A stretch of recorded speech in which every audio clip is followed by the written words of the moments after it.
Hello everyone, welcome to the channel. UP PCS RO मुख्य परीक्षा के अंतर्गत निबंध श्रृंखला में आज करेंगे निबंध नंबर 32। जो लोग अभी तक पेड कोर्स ज्वाइन नहीं किए हैं, सीरियस कैंडिडेट हैं, फाइनल में अपनी सीट पक्का करना चाहते हैं, वो UP PSC maker Telegram channel से जुड़ जाएंगे। वहाँ पर आपको डिटेल अवेलेबल रहेगी और सचिवालय 1.0 बैच से सीधे जुड़ सकते हैं।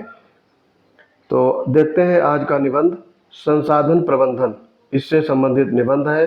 चैनल पर जितने भी निबंध कराए जा रहे हैं ये सब फ्री हैं। आप इनके वीडियो देख करके अपने नोट्स तैयार कर सकते हैं, आपको आगे एग्जाम में काफ़ी बेनिफिशियल होंगे। तो सबसे पहले देखेंगे प्रस्तावना।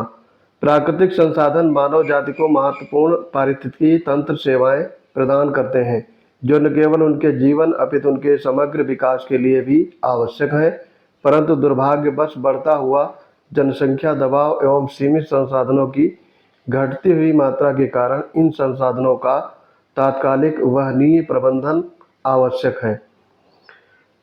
यह प्रबंधन भारत जैसे विकासशील राष्ट्र में और भी अत्यधिक महत्वपूर्ण है, जिसका विकास उसके प्राकृतिक संसाधनों के अनुकूलतम दोहन में छिपा हुआ है।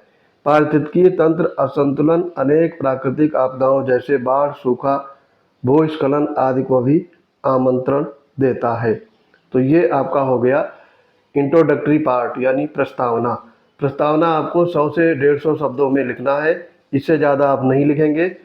फिर प्रस्तावना के बाद में नेक्स्ट पैराग्राफ शुरू करेंगे और 1 से 1.5 इंच का गैप करके प्राकृतिक संसाधन पर्यावरण से प्राकृतिक रूप में प्राप्त पदार्थ एवं घटक हैं, इनमें से कुछ हमारे जीवन के लिए आवश्यक हैं तो कुछ हमारी आवश्यकताओं की पूर्ति के लिए।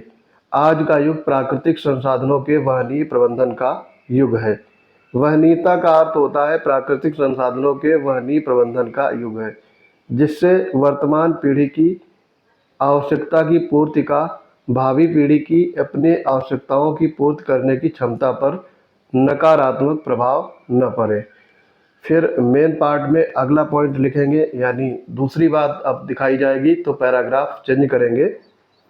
प्राकृतिक संसाधनों का प्रबंधन कोई नई सोच नहीं है। आज से कई वर्ष पूर्व भी वन, मृदा, भूमि, जल आदि का संरक्षण किया जाता था। धीरे धीरे ये अभियान संपूर्ण विश्व में चलाया गया। भारत में ब्रिटिश सरकार ने भी 19वीं शताब्दी में इस अभियान को अंगीकृत किया था। उस समय ब्रिटिश का शासनकाल था। समय के साथ साथ इस अभियान में नई नई वैज्ञानिक तकनीकियों का प्रयोग बढ़ता गया। प्राकृतिक संसाधनों एवं मानव संसाधन एक दूसरे के पूरक हैं। दोनों के मध्य संतुलन ही जीवन का आधार है। यदि यह संतुलन बिगड़ गया तो मानव अपने सर्वनाश की ओर अग्रसर होगा। ठीक है, मानव अपने सर्वनाश की ओर अग्रसर होगा। यहाँ पे होगी नहीं होगा, होगा होना चाहिए। ठीक, फिर अगले पैराग्राफ में कुछ अन्य बात बताई गई है। तो भारत की कृषि परक जलवायु, क्षेत्रों की विशाल श्रृंखला, भूमि एवं वन का भंडार एवं जैव विविधता की संपन्नशीलता इसे विश्व के सर्वाधिक संपदा संपन्न राष्ट्रों में से एक बनाती है। भारतीय भूमि विशेषकर ग्रामीण क्षेत्र अनेक प्रकार के जैविक एवं अजैविक संसाधनों का भंडार है। जैविक संसाधनों में वन, कोयला, तेल, पेट्रोलियम आदि एवं अजैविक संसाधनों में भूमि, जल, वायु एवं अनेक धात्विक अधात्विक खनिज शामिल होते हैं। भारत प्राकृतिक एवं मानव शक्ति दो ही संसाधनों में धनी है। यहाँ आवश्यकता मात्र प्राकृतिक संसाधनों के प्रभावपूर्ण एवं क्षमतापूर्ण दोहन की है, जिससे कि देश की मानव शक्ति दोनों ही संसाधनों में धनी है। यहाँ आवश्यकता मात्र प्राकृतिक संसाधनों से प्रभावपूर्ण एवं क्षमतापूर्ण दोहन है, जिससे कि देश की मानव शक्ति का अधिकतम कल्याण किया जा सके। यहाँ पे फुल स्टॉप लगाना चाहिए। उसके बाद में अगला मेन पार्ट का ही पैराग्राफ देखेंगे। परंतु दुर्भाग्यवश, अब यहाँ पे लिमिटेशन बताए गए हैं, यानी नकारात्मक प्रभाव। पहले आप सकारात्मक प्रभाव बताएंगे, फिर नकारात्मक, उसके बाद में आगे की राह, ठीक है, या कंक्लूजन भी बोल सकते हैं, वो लिखेंगे। परंतु दुर्भाग्यवश उपयुक्त संसाधनों के अत्यधिक दोहन के फलस्वरूप इनमें से कई संसाधनों का श्रेय क्षय हो चुका है। इनमें से कई संसाधनों का क्षय हो चुका है। बढ़ते हुए जनसंख्या दबाव एवं नगरीकरण के कारण भारत की उपजाऊ भूमि लगातार कम होती जा रही है। भारत की लगभग उपजाऊ भूमि लगातार कम होती जा रही है। भारत की लगभग 17,000 वर्ग किलोमीटर भूमि बंजर हो चुकी है। भारत में प्रति व्यक्ति वन भूमि की उपलब्धता विश्व में सबसे कम वनों का क्षय एक अहम पर्यावरणीय समस्या है।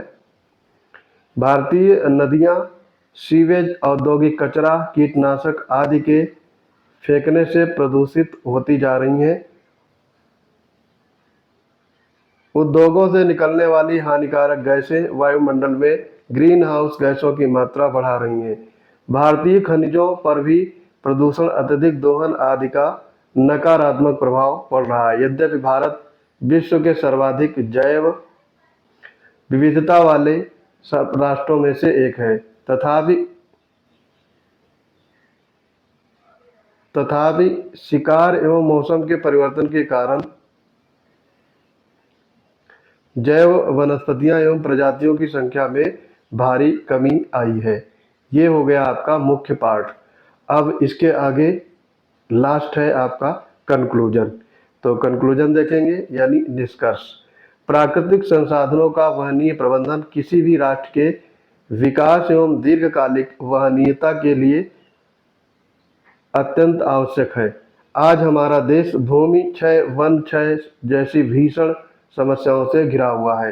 राज्य सरकार को इस संबंध में तात्कालिक कार्यवाहक योजना बनानी चाहिए, जिससे कि किसी भी संरक्षण तकनीक का परिणाम शीघ्र नहीं मिलता है।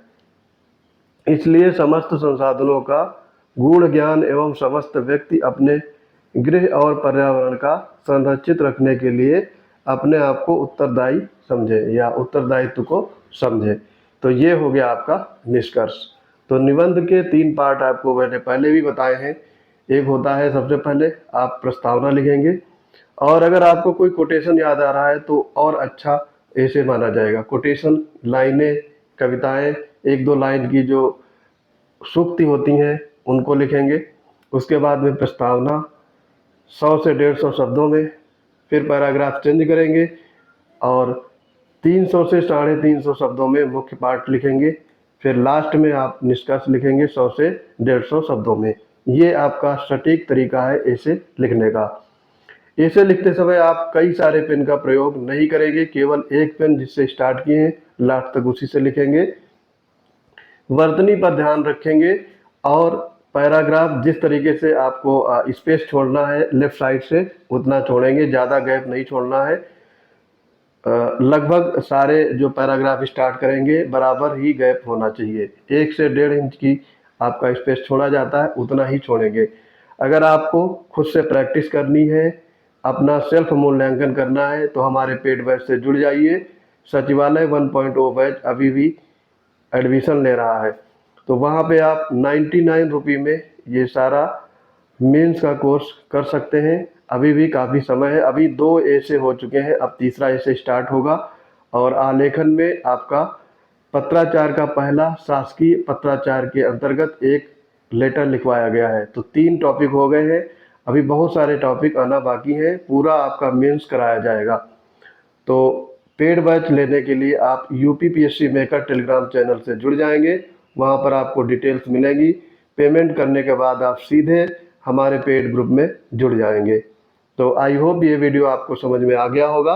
मिलते हैं अपने अगले इंपॉर्टेंट वीडियोज में, तब तक के लिए पढ़ते रहिए। जय हिंद।